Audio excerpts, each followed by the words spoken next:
na para bang hindi to gawa sa halaman.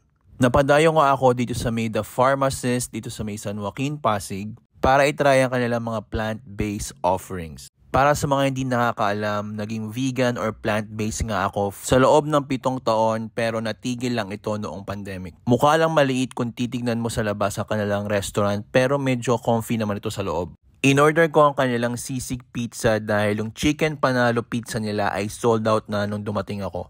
Legit na legit yung lasa ng sisig sa pizza, hindi mo iisiping plant-based ito. At yung homemade hot sauce nila ay yung pinakamasarap. Inoferan pa ako ng staff na i-take out ito ng walang bayad. Naka 1 meal a day ako at 6 PM na kaya naubos ko ito within 5 minutes. Nakakatuwa na ang dami rin mga senior citizens na umu-order na ibig sabihin ay hindi pa huli ang lahat para maging healthy. So sulit ba kumain dito sa may The Pharmacist sa Pasig? Sulit na ito para sa health at balak kong ang balikan ang kanilang chicken panalo pizza.